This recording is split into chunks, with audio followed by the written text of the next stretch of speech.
Hey everyone, and welcome to The Explainer. Today we're jumping into a topic that, connects every single one of us, family. So get ready, because we're going to boost your English vocabulary and figure out how to talk about your own relations in a way that's fun, fast, and super easy. So let's kick things off with a question just for you. Take a second and think about your own family. Is it a big one? A small one? Do you have tons of cousins running around? Just get a picture of your family in your head as we get started. Let's dive right in. Now, to help us learn all these new words, we are going to meet our very special guests for today's Explainer, the Sorokin family. And here they are. Okay, so this family tree, this is going to be our map for today. It shows exactly how everyone is connected. Go ahead, take a quick look at the names. We'll be using this family to learn all of our new vocabulary.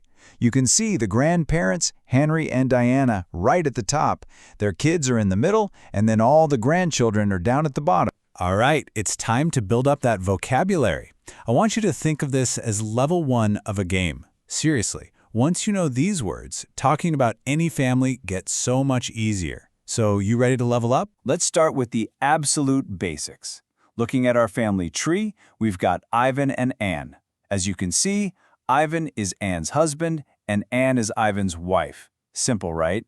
And together, they're the parents of Karen and Jack. Now let's look at their kids. So Jack is Karen's brother, and on the flip side, Karen is Jack's sister. And, together, we just call them siblings. Okay, pop quiz. Time for a quick check-in.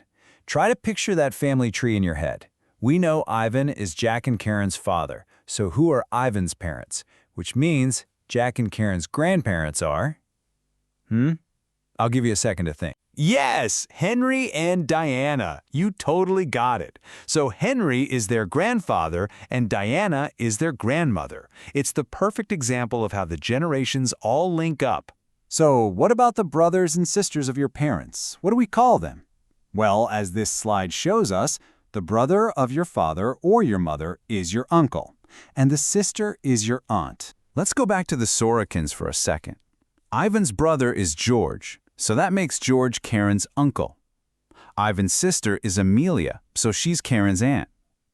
Now here's a really key detail. Mina is married to George, which also makes her Karen's aunt. So remember that. You can have aunts and uncles by blood or by marriage. Okay, let's flip the whole perspective. What are you to your aunts and uncles? Well, if you're a girl, you're their niece. If you're a boy, you are their nephew. And what about their children? Their children are your cousins. Let's do another quick check while we're on a roll. Remember, George is Ivan's brother and Ravi is George's son. So, what is Ravi to Ivan? Ravi is Ivan's… Nephew, exactly. That's it. And, get this, that also means that Karen and Jack are Ravi and Kavita's cousins. It's like a giant puzzle, right? And all the pieces are finally clicking into place. That was fantastic work. You've learned the words, so now it's time to actually put them into action. This next part is all about using these new words in real, actual conversations. These are probably some of the most common questions and answers you'll hear. Have you got any brothers and sisters? If you don't have any, you can say, no, I am an only child. Or if you do, yes, I have 3 brothers. See how you can just adapt that answer to fit your own family? Okay, your turn to practice. Right now, I'm going to ask you a question and I want you to say the answer out loud, wherever you are. Ready? Have you got any cousins? You could say, yes, I have, or no, I haven't. Go on, I'll give you a moment. Give it a try. Okay, before we jump into our final quiz, I've got a super helpful tip for you.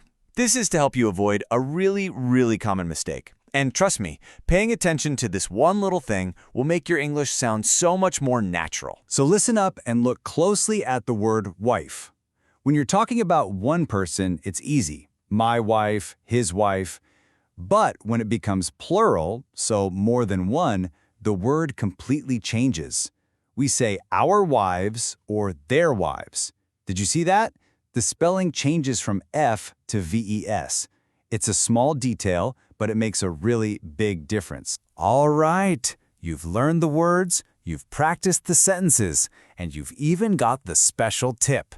You know what that means? It is time for the Great Family Quiz. This is it, the final challenge to see what you remember. Are you ready? Let's do this. First question. Take a look at the family tree on the screen. Fill in the blank. Anne is Kavita's what? Aunt. That's right, because Kavita's father is George, George's brother is Ivan, and Anne is Ivan's wife. And the wife of your uncle is your aunt. See? You got it. Let's try another one. Looking at the tree again, Mina is George's wife. That one was a bit easier, right? You're doing great. And now for our last little challenge, a 2-minute speed round. Grab a pen and paper. For real, right now, I'm going to give you exactly 2 minutes to write down every single family vocabulary word you can remember. Grandfather, niece, cousin, all of them. Ready, set, go! And time is up. How'd you do? I bet you remembered a ton of words. You should be really proud. We've met the Sorkins, we learned the keywords, we practiced speaking.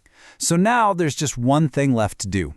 Let's make it personal. So, here's your final task.